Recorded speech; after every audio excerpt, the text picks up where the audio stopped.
In 1948, a postal worker in rural Ohio named Earl Gaines sat down at his kitchen table with a yellow legal pad and wrote out every dollar his family earned and every dollar they spent.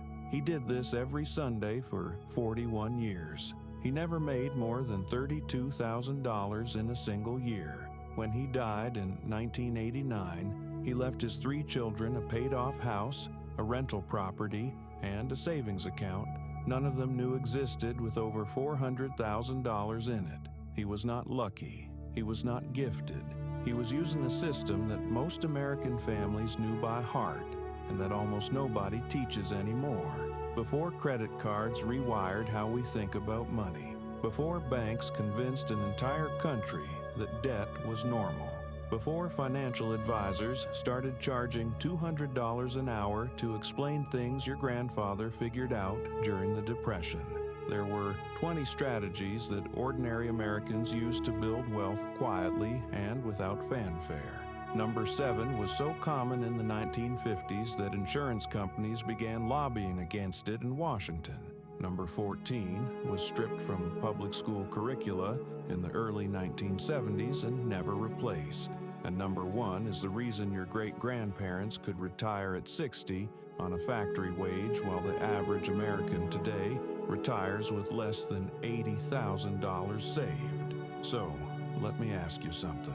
If your grandfather sat down with you right now and walked you through 20 things he did differently with money, 20 habits he practiced before credit cards existed, before banks made debt feel normal, before financial advisors started charging $200 an hour for advice your grandfather gave away for free at the kitchen table, would you recognize any of them? Or did that knowledge stop getting passed down somewhere along the way and nobody told you it was missing? That is what this list is about. Hit subscribe before we go further. What follows is worth more than anything a financial institution will teach you for free. They have a reason to keep it from you. We do not. Number 20, the envelope system. Friday was payday.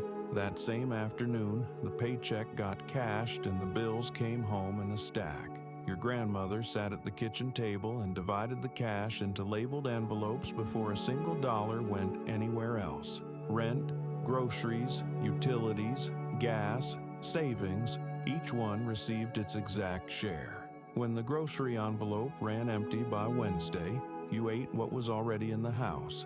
The other envelopes were untouchable. In 1953, the average American household saved nearly 9% of its income, a rate that looks remarkable against today's 4%. They were not earning more. They were feeling money leave in a way that made them careful. Cash has weight. A thinning envelope has presence. A credit card swipe has neither. The banking industry dismantled this instinct over 40 years by replacing physical currency with plastic. Contactless payment exists in part because the further a transaction gets from the sensation of handling real money, the more people spend. Your grandmother's envelope was not a primitive system. It was a defense that worked. Number 19, tools as investments. A Craftsman socket set in 1951 ran about $11. For a man earning 70 cents an hour, that was close to 2 days' wages. He bought it anyway because every tool in the garage was a service contract already paid in full. Your grandfather fixed his own faucets, patched his own roof, and rebuilt his own carburetor. Not because he loved the work, because paying someone else meant money left the household and never came back. The tools stayed. The skills stayed.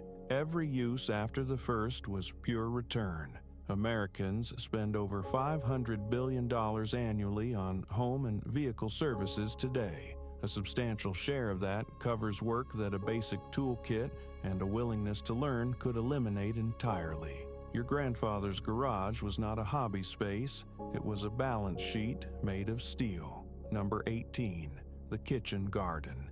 In 1943, 40 million American families planted backyard gardens in response to a federal campaign asking civilians to grow their own food. By the end of that year, home gardens produced nearly 40% of the country's fresh vegetables. When the war ended, millions of families kept growing, not out of patriotism, because a nickel seed packet produced enough green beans to feed a family through summer, and walking away from that math felt foolish. Families who had survived the Depression already understood it. A garden was not decoration, it was inventory. A $200 raised bed today can yield $600 in produce across a single growing season. The arithmetic your grandmother knew in 1946 has not moved an inch. Number 17. The Christmas Club account. Walk into a savings and loan in 1957 and ask to open a Christmas Club account. The teller would set you up with a weekly automatic transfer of whatever you could spare and lock that money away until December 1st. No early withdrawals, no exceptions. By the holidays, a clean sum was waiting. 17 million Americans carried these accounts at the product's peak. The interest was almost nothing. That was never the point. The point was that the money could not be touched, which meant it could not be spent in July on something that felt urgent. Banks killed the Christmas Club because it served the customer too well. Administrative overhead, minimal fee income, and a product that actively discouraged borrowing made it unprofitable compared to credit cards charging 18% annual interest. The Christmas Club disappeared not because it stopped working, but because it worked entirely for the wrong party. A scheduled automatic transfer into a savings account you do not monitor daily recreates this exactly. Different technology, identical psychology. Number 16. Seasonal bulk buying.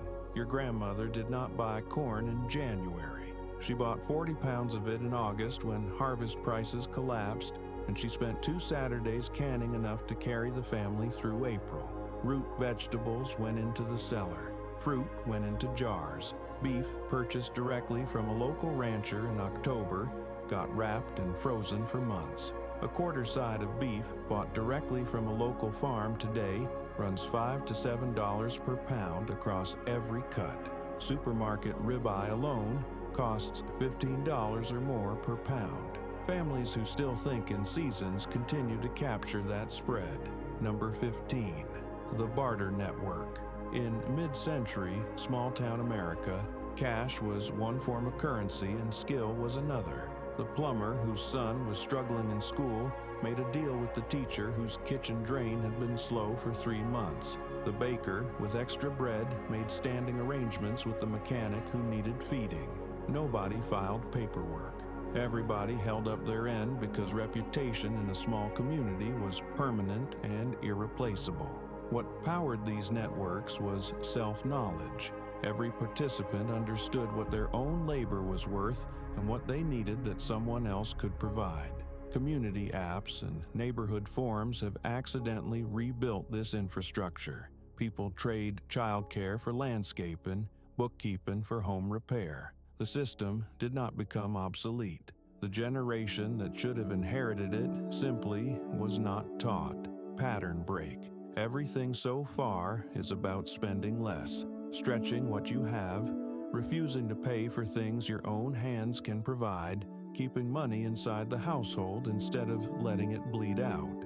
These habits matter, but they are only the foundation. What follows is where that foundation turns into wealth. The working-class Americans of the 1940s and 1950s understood compound interest, passive income, and asset accumulation better than most college graduates do today. They did not use those terms. They called it being responsible with money. The financial industry spent decades persuading ordinary people that these ideas required professional management. They do not. Number 14. The side income that preceded the gig economy by 60 years. In 1961, roughly 1 in 4 American working men carried a second income alongside their primary job. Furniture refinishing, small engine repair, mail-order goods sold through classified ads, custom sewing, home baking sold by word of mouth, A 2-line classified ad in 1955 cost less than $2 and could produce $50 a month in steady orders, serious money when median household income was under $5,000 annually. High school shop class, home economics, and basic bookkeeping existed in part so graduates could operate exactly these enterprises. When those courses began disappearing from curricula in the 1970s, the practical foundation that made household side income accessible went with them.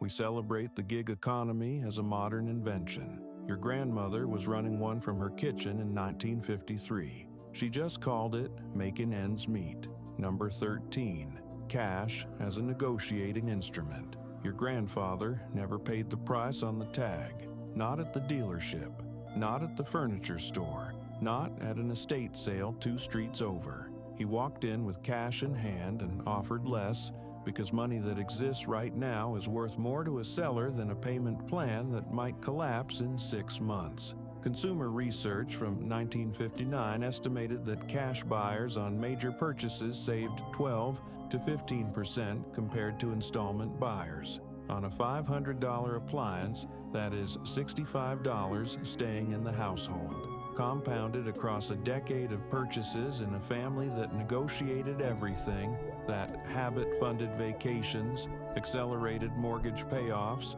and built emergency reserves. The leverage of immediate payment has not disappeared. Try it at a furniture store this weekend.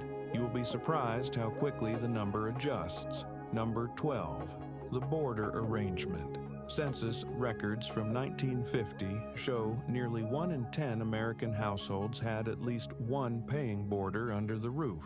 A spare room in 1952 rented for $8 to $15 a week, which in many households covered the entire monthly mortgage payment. Families looked at their homes as income-producing assets, not just shelter. The arrangement was mutual and practical.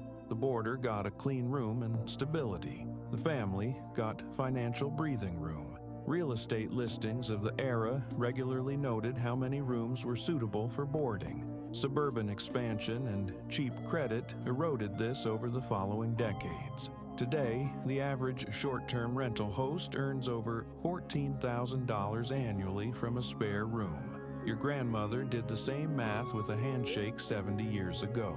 Number 11, the policy nobody explains. In the 1940s and 1950s, working-class families routinely purchased small whole life insurance policies on infants.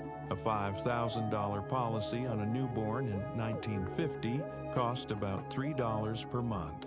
By the time that child reached their 40s, the accumulated cash value could be borrowed against at a fixed low interest rate, often 5%, regardless of what commercial banks were charging. Millions of families use these policies as a private banking system. They borrowed against the cash value, repaid the loan on their own schedule, and let the asset continue growing. Term insurance and higher-fee investment products displaced whole life in mainstream advice, partly because they generated better margins for the institutions selling them. The families who held the old policies quietly built a guaranteed compounding asset outside of every market downturn. Number 10, broken means below market.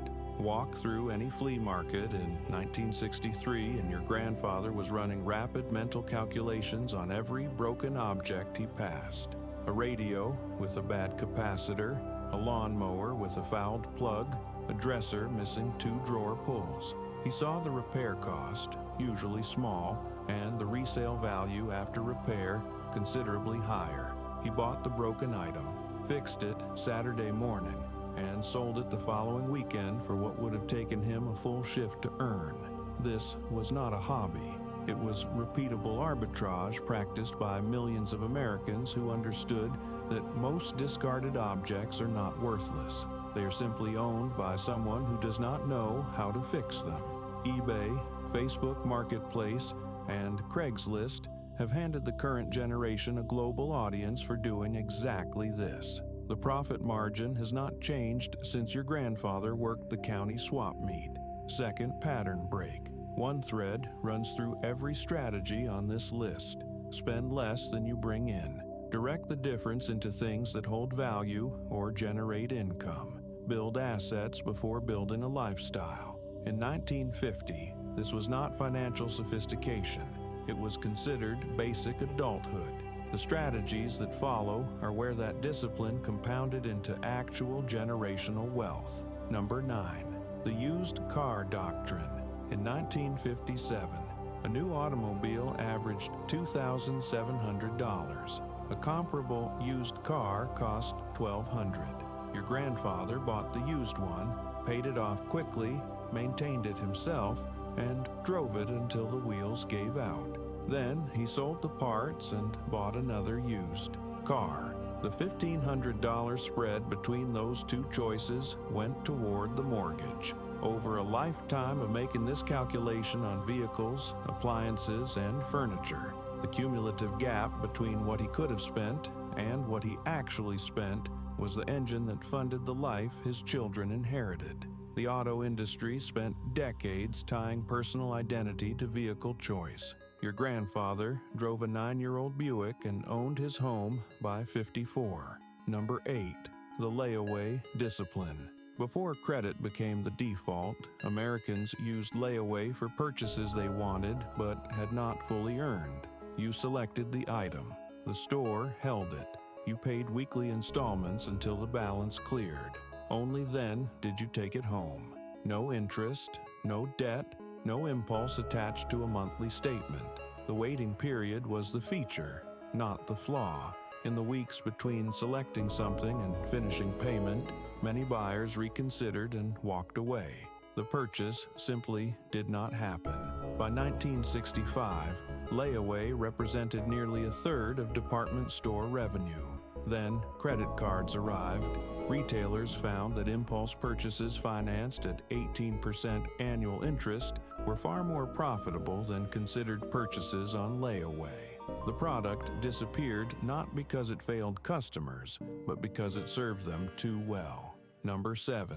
The Dividend Reinvestment Plan. Earl Gaines from Ohio did not pick stocks. He bought shares in 3 stable companies he had used his entire adult life and reinvested every dividend automatically into additional shares.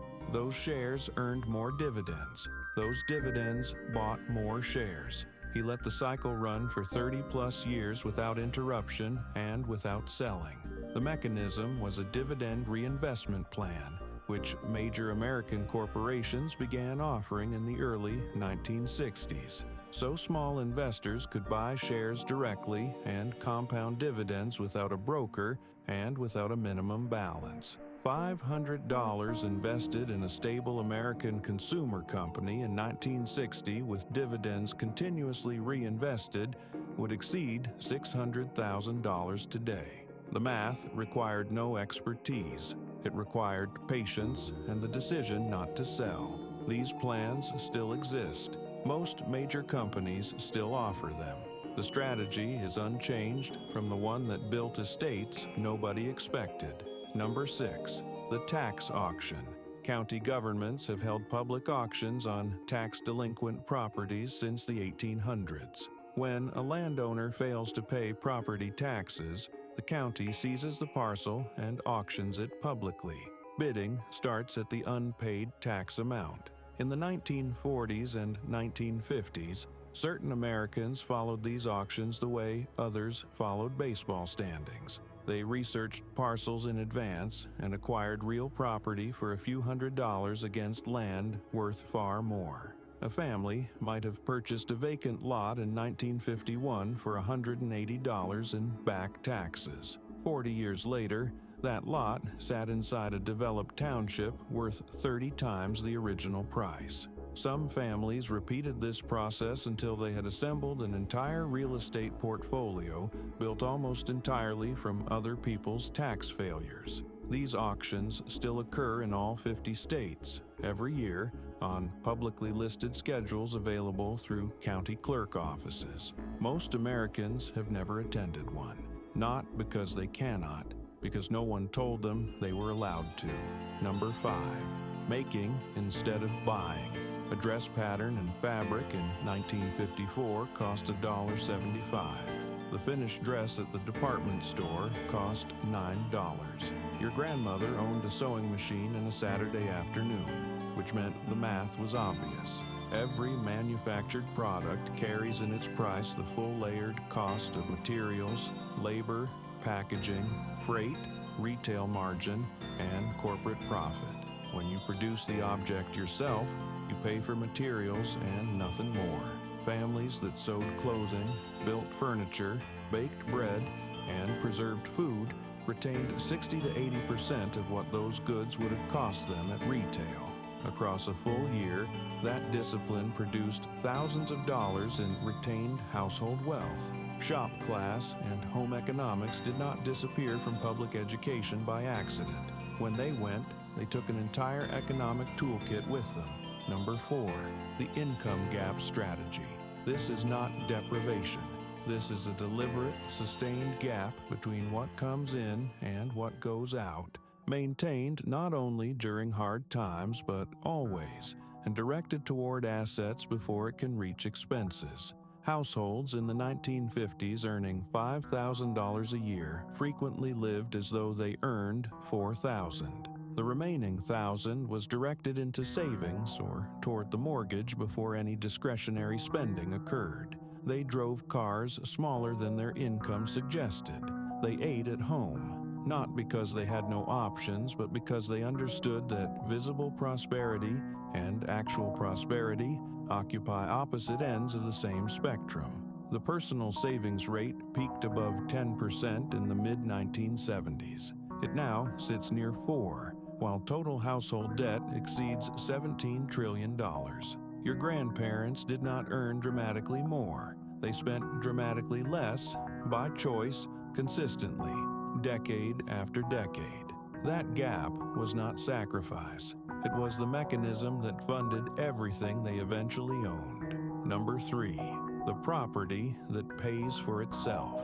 After the Second World War, a well-understood path to home ownership looked like this. A young couple purchased a duplex, moved into one unit, and rented the other. The tenant's monthly payment covered most or all of the mortgage. The couple was building equity at minimal personal cost. Federal Housing Administration programs made this accessible to veterans and working families. Couples who ran this calculation purchased a second duplex in their early 30s and a third before 40.